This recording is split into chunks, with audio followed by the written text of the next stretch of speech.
So, still ahead, a holiday children's book tells the story of Santa Claus with a fresh new twist. There are some families, though, not so happy about the book's maybe not so hidden agenda. Yeah, they call it a political agenda. We have the author and the illustrator here with us live to talk about their new book, Santa's Husband. Well, with the Christmas holiday right around the corner, millions of people are getting really into the spirit with the thoughts of family and gifts and, of course, Santa Claus. So, do us a favor here. Yeah. Victor had a very good idea. Close your eyes. Close your eyes with me and think of Santa and his spouse. Now open them.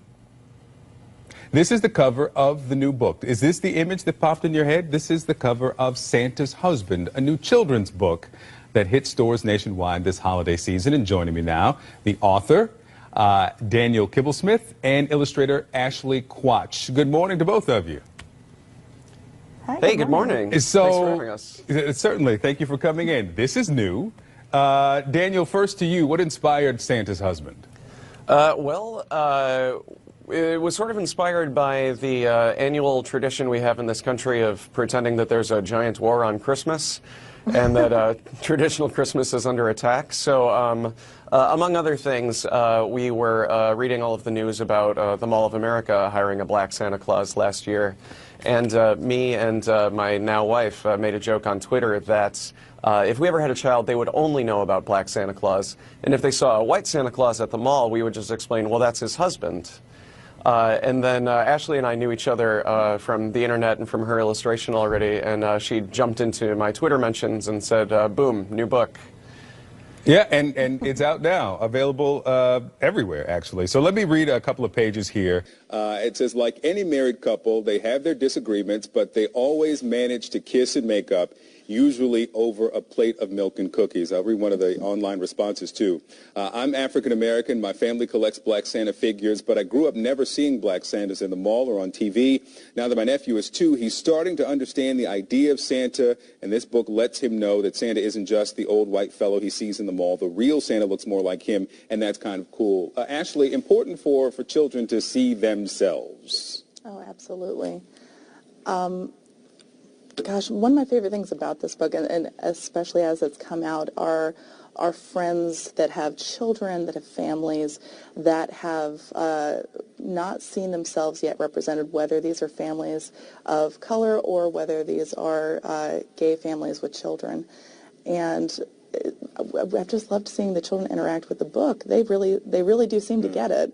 Now, this is a lot for some parents. Some people may not agree with it. Let me read one of the criticisms here.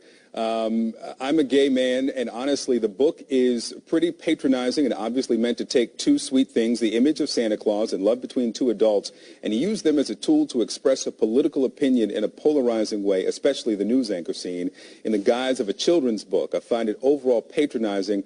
I'm a little disgusted that the authors obviously use homosexuality as a political weapon to make a political statement under the cover of children. Listen, the elves have health care coverage. They settle labor disputes. You address climate change. Rudolph and Frosty attend Santa and David's wedding. I mean, are you using a children's book to push a political ideology, Daniel? Well, I think that's a legitimate criticism. I mean, I'm literally on the news anchor scene right now. But, that's just the world that we come from. I'm a political satire writer. So when, I have the opportunity to write a book, these are the things that I care about and that I'm interested in. My only real response to that, I think, is that we're trying to put a net positive into the world and contribute to a vacuum of representation. But these are obviously our views. They're not everybody's views. And we're just very flattered that the response has been overwhelmingly positive so far.